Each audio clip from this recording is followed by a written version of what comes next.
The blockade of Iran forced China to decrease oil imports. Commentary.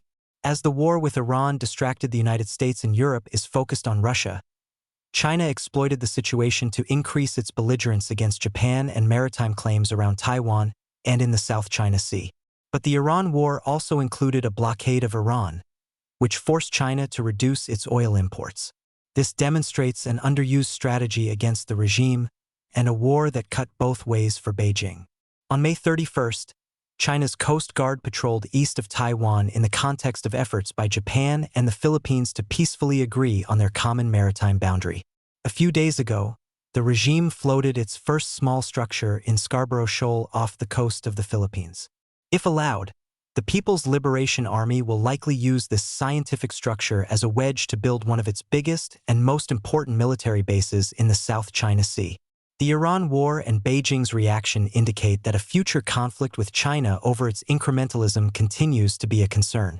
U.S. strategy and bargaining with Beijing should remain cognizant of non-kinetic points of leverage that the United States retains over the Chinese Communist Party, including alliance coordination for higher tariffs, more economic sanctions, and options related to China's dependence on imported oil. In case of war or the Chinese regime's continued incremental gains, the United States and our allies could, for example, gradually impose a naval blockade of China's energy imports. According to analysts, China's oil reserves may last only a few months, so the threat of a blockade would give Washington leverage. But China's dependence on imported oil is no geopolitical slam dunk. China has an estimated 851 million barrels of commercial reserves, 413 million barrels of strategic reserves, and the underground capacity for another 130 million barrels. As oil prices rose due to the Strait of Hormuz blockade, China demonstrated demand elasticity by tapering its oil imports by between 3 million and 4 million barrels per day. Prior to the blockade, Beijing reported importing about 11 million BPD, which dropped to 7.8 million BPD in the latest figures for May. Beijing could decrease its oil imports because it opened its commercial reserves starting in April and its strategic reserves in May.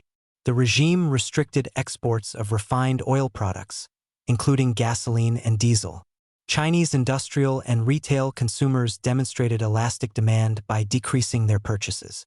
Consumers decreased air travel and gasoline usage as they turned to electric vehicles and train travel. China ramped up its coal-fired electric power plants. Chemical producers and teapot oil refiners decreased their outputs, including naphtha, that require oil inputs. To supply China's manufacturing base, China's industries instead drew down their chemical reserves. The regime's figures and the evidence that it lets leak cannot be fully trusted, as the CCP obscures its dependence on foreign oil that could be used to leverage its decision-making in case of one of its worst nightmares, an oil blockade. But the clues provided by China's economic resilience to the loss of Iran's oil supply, along with the likely longevity of that resilience, are key strategic data for any future conflict with China. A Taiwan war that resulted in a U.S. oil blockade of China, for example, would be impactful but not as quickly as sometimes assumed. Nevertheless, the U.S. China competition is existential for the United States and democracy more generally. So it merits serious consideration for the toughest of strategic measures against the CCP, including U.S. naval blockades of China's oil imports and broader economy. The Russian pipelines, one of which transits Kazakhstan, only have about 700,000 BPD of capacity, which is insufficient to replace China's imports by sea. U.S. military advantages against China are degrading, but could still allow for an oil or trade blockade, the potential of which should be leveraged by Washington in negotiations with Beijing on any issue, including those related to not only Japan, Taiwan, and the Philippines, but to China's broader international trade.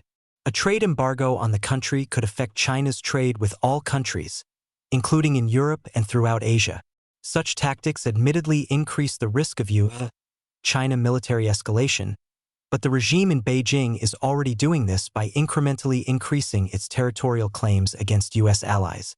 Not reacting in a proportional manner to Beijing's predation makes the United States appear weak and gives CCP hardliners an argument for more territorial expansion.